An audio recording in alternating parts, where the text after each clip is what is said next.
There was an abbot, his name was Anastasius. He had a holy book, a combo of Old and New Testament in a fine parchment, a nice book, a well-made book. It meant a lot to him, and every day he used it as a part of his prayer and as part of his spiritual life. One day a monk came into his room and he saw this fine book, and when the abbot was not there, he just picked it up and he left. And he wanted to sell this book, so he went to a place where you can pawn things. So he went there and he said, "See, this is a fine book, I want to sell this." And in those days, he said, "For 18 pence, I'm willing to sell this book." The man looked at the book, he said, "Okay, it's a fine book, but I want to check it up. You come tomorrow, I will tell you whether I can pay 18 or not." He said, "Okay." So the man took the book to Anastasius and asked, "Father, somebody brought this book to me. How much do you think I can pay for this?" He's asking 18. Anastasius looked at this book, it was his own book. He said, "For 18 it's a bargain, it would cost much more." The man said, "Thank you, father," and took the book and went away. Then the next day, the monk came to collect the money. So, the shopkeeper said, "Yes, I'm willing to pay 18 to you. I actually consulted Father Anastasius and he told me I can pay 18. The monk just froze. Said, "What, you asked Father Anastasius?" I said, "Yes, what else did he say?" He said, "He just said it's a fine book, I can pay 18. Nothing else, nothing at all." Then the monk said, "I don't think I want to sell the book. You give it to me." He took it and went back to the abbot. And he said, "I took this book, and even though it came to you, you didn't say anything, you could have just held it, it's yours." He said, "Don't you worry, my son, it's my gift to you, you take it. You take it and go. It looks like you need it more than me, I need it.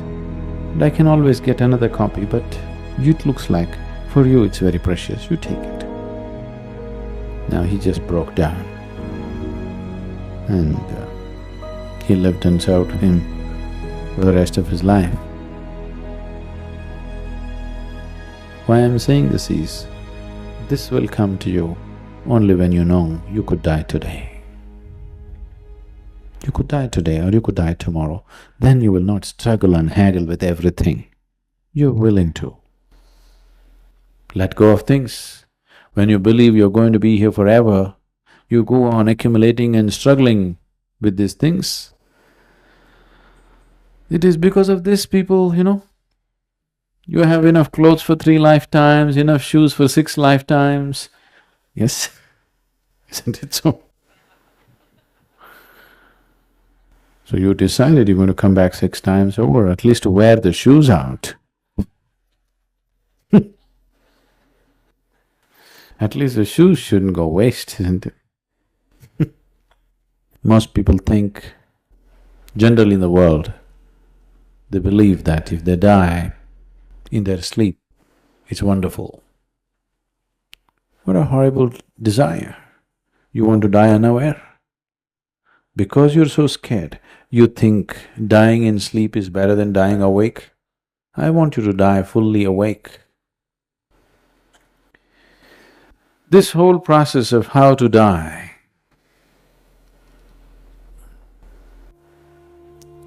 there is a whole art and a science behind it as to how to die. What are the conditions you must set up so that you die properly. In India this was maintained, this may be unthinkable for people.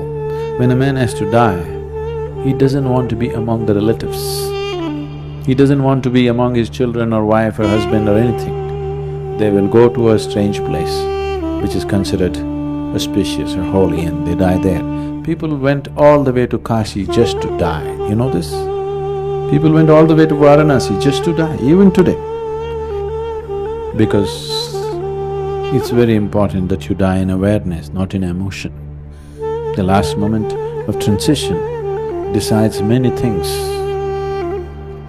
It's very easy to untie the knots of everything that you've accumulated at that final moment. Meditation is like death, please see. If you really become meditative, it's almost death-like. Everything that you call as myself will die in meditation. Your personality, your accumulation, everything just falls apart. So in that moment, untying the bondages is easy, that's why meditation. So if you did not meditate, at least death, at least the natural process that is offered to you must be made use of, isn't it? A person who meditates is consciously willing to die every moment of his life. That's why he goes into meditation, so that he's constantly aware of the mortal nature of his existence, so that he doesn't become egoistic and stupid. If you know you will die tomorrow, suddenly you will see, you will have no anger, you will have no remorse, you will have no hatred, you will have no jealousy against anybody, you will become very loving and nice. You will. And who told you will not die tomorrow? Who gave you a guarantee that you'll not die tomorrow? Yes? Did anybody give you a guarantee card that you will not die tomorrow? There is no guarantee, isn't it? An intelligent being will live with this awareness. It could be just today. Why tomorrow? It could be today. And when we live with this awareness, you will live life fully, totally. What you call as life is just a brief happening. Once you're constantly aware of this, you will come alive. When you live here thinking you're immortal and eternal, then you live a stupid life because you can always do it tomorrow, you know. When to do Shambhavi? Tomorrow.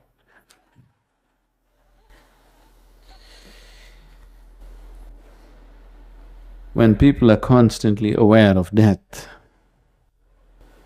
those who become meditative become less and less reactive, because consciousness means that you are aware of all the nature of life itself. When you're aware of the nature of life, you're constantly aware of death. So, moment of death is a tremendous possibility. But it's better you live well, not just aim towards dying well.